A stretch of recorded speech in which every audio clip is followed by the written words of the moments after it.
أعوذ بالله من الشيطان الرجيم بسم الله الرحمن الرحيم تحسن بذي الملك والملكوت واعتصمت بالعزة والجبروت والجبروت والجبروت والجبروت والجبروت والجبروت والجبروت والجبروت والجبروت والجبروت وتوكلت على الملك الحي القيوم الحليم الذي لا ينام ولا يموت دخلت في حرز الله دخلت في حفظ الله دخلت في أمان الله بحق كافها يا عصاد كفيت كفينا كفيت كفينا كفيت كفينا كفيت كفينا كفيت كفينا كفيت كفينا كفيت كفين كفيت كفينا كفيت كفينا كفيت كفينا كفيت كفينا كفيت كفينا كفيت كفينا كفيت كفينا كفيت كفينا كفيت كفينا كفيت كفينا كفيت كفينا كفيت كفينا كفيت كفينا كفيت كفين كفيت كفينا كفيت كفينا كفيت كفينا كفيت كفينا كفيت كفينا كفيت كفينا كفيت كفينا كفيت كفينا كفيت كفينا كفيت كفينا كفيت كفينا كفيت كفينا كفيت كفينا كفيت كفينا كفيت كفينا كفيت كفينا كفيت كفين كفيت كفينا كفيت كفينا كفيت كفينا كفيت كفينا كفيت كفينا وبحام وعيسين قاف هميت همينا هميت همينا هميت همينا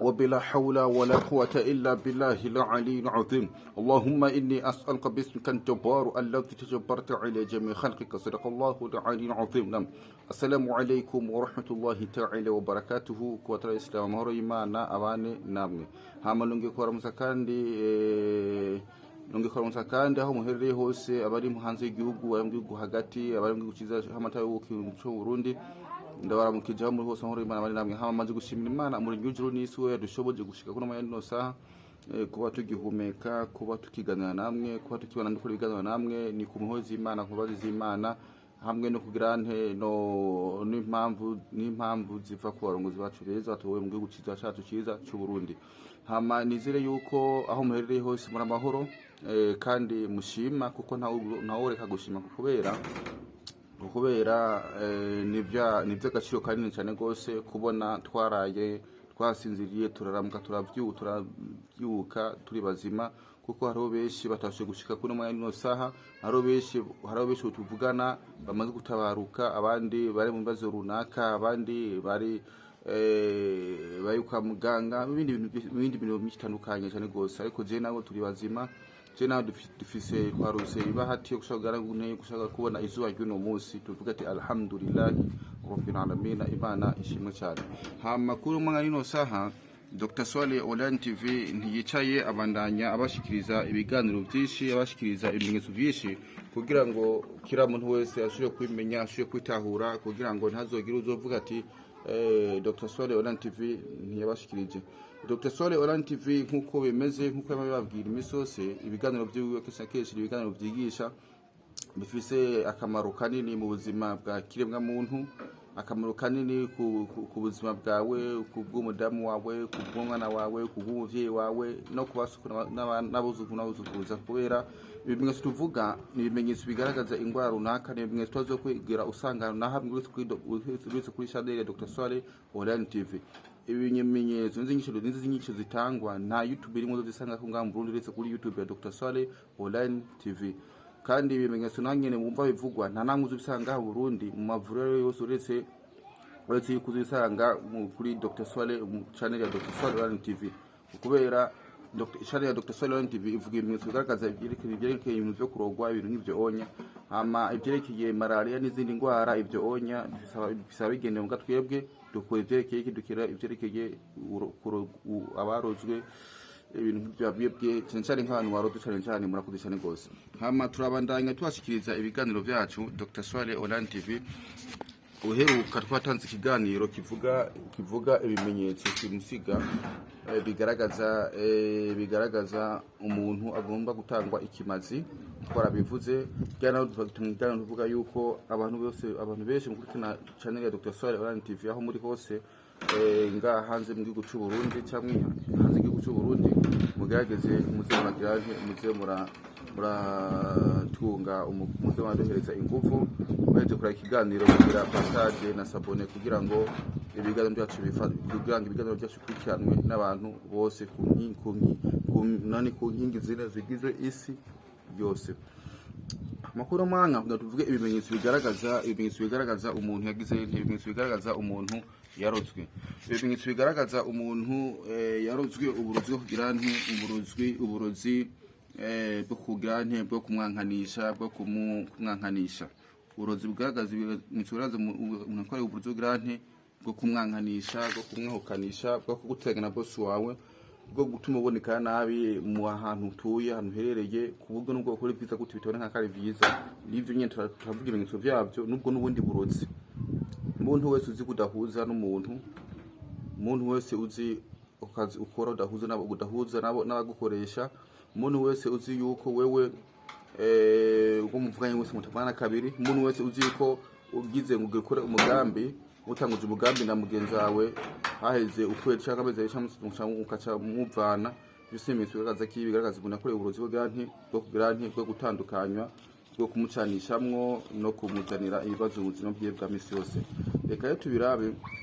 Ikimenyetso cyawe kigaragaza yuko wewe wakorewe ubwo burozi, ukunda kuryama cyane.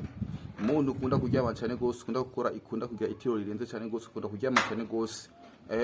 Aho abandi kuko mu buzima bwa kirimwa muntu hari umwanya wo gukora, hari umwanya wo kuruhuka, n'umwanya wo girante, n'umwanya wo kuryama. Nyine uroba uco byumva kuko umunsi ufite saa 28, amasaha 8 afite cyagenewe, yandi asaha 8 afite cyagenewe, yandi amasaha 8 afite cyagenewe. Rero muntu ukunda kuryama cyane gose, itojyawe rikaba ritahera, tageraho rihera buri mwanya bw'umusinzi bw'umuryamagirika. Gerageza urabe, ushobora kuba waragize warabuwe na mugenzi wawe, canke n'umubanyi wawe, canke n'umuryango wawe, akagenda akagutanga ku bapfumu canke ku barozi babi, bakagirana bakakuroga uburozi bwo gutandukanya n'ababanyi bawe, gutandukanya n'umuryango wawe, gutandukanya n'umugore wawe, gutandukanya n'umuboss wawe, gutandukanya n'ahantu ushaka kwikurira agafogane ko kubeshaho abana bawe. Ikimenyetso cyo kigira kabiri ni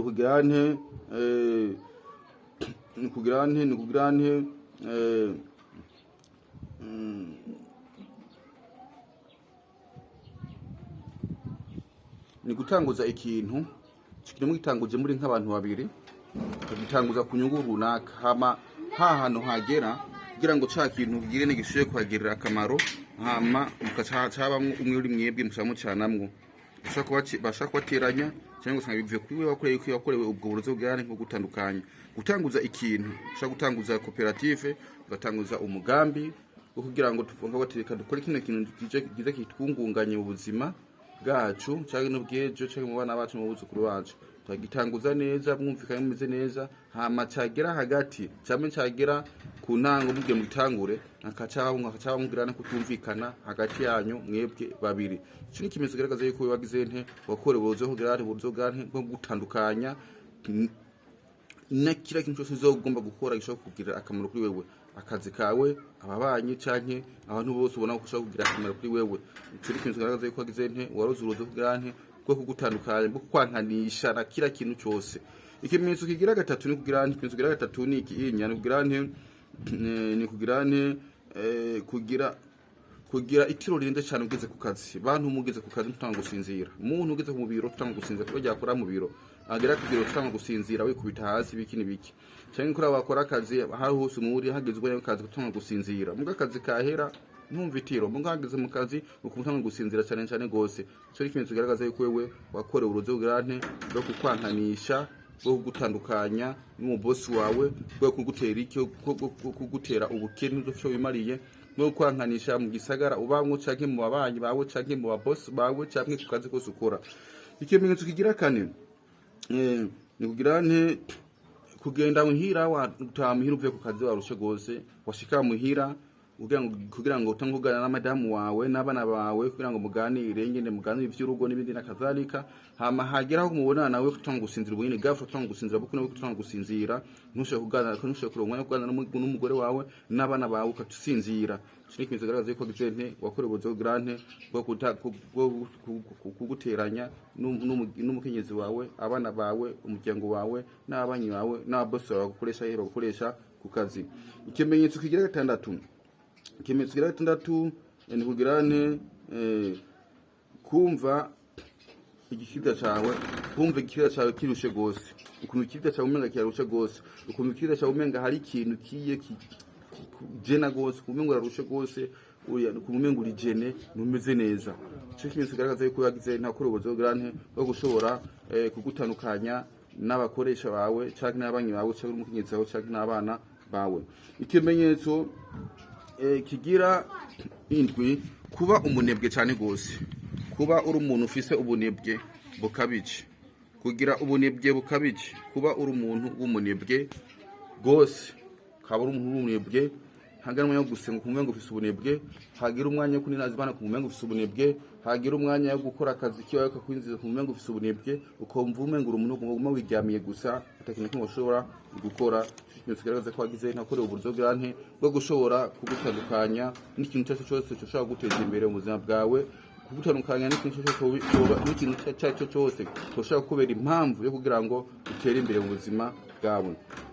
Ikimenyetso cy'icenda nugira nte kumeneka umutwe cyane. Tuvuze kumeneka umutwe ni ino onye inyuma kuri cerveau, hama nubwo mw'ibinini ntushobora kugira bitende kumeneka umutwe hehe inyuma kuri cerveau, nturonke imitende kaguma umeneka umutwe, kaguma ubabaye, kuguma atamitende ufise, ntabwo muri mu bibazo. Ni kuvuga iki muntu ukunda kumeneka umutwe inyuma, kumeneka umutwe inyuma muri cerveau ino muri cerveau ino inyuma, nukuce ari ikimenyetso kigaragaza yuko wagize nte wakorewe uburyo bwa nko gutandukanya n'ababanyi bawe, n'abosi bawe, n'abana bawe, umuryango wawe, ku buryo yuko atakintu kimwe cyose cyoshobora kubera impamvu kugira ngo utere imbere mu buzima bwawe cyose akigutandukanya naco.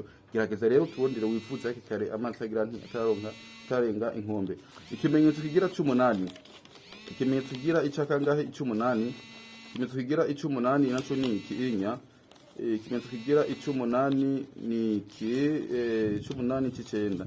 Ikimenyetso kigira icy'umunani cy'icenda naco ni iki, ni kugira nti kumva ububabare bwinshi burenze cyane munsi y'uruti rw'umugongo, kumva ububabare bwinshi burenze cyane munsi y'igiti cy'umugongo, kumva ububabare burenze cyane, kumva ububabare burenze cyane muri bimwe mu bihimba bya bigize umubiri. Urumva ko ari ibimenyetso tugenda tuvuga uza gusanga umenye genda bihwanye n'ibimenyetso runaka by'ijini kanaka cyangwa by'ingora kanaka, ntibigutangaze. Ni nkuko kandi mu bimenyetso bya malaria hari ibimenyetso ushobora gusanga bisangiye n'indwara ya typhoid cyangwa infection, ibintu nk'ivyo onye nuko ibintu by'ingora bimeze kandi nuko bizokwamaho. Hama ikimenyetso kigira icumi,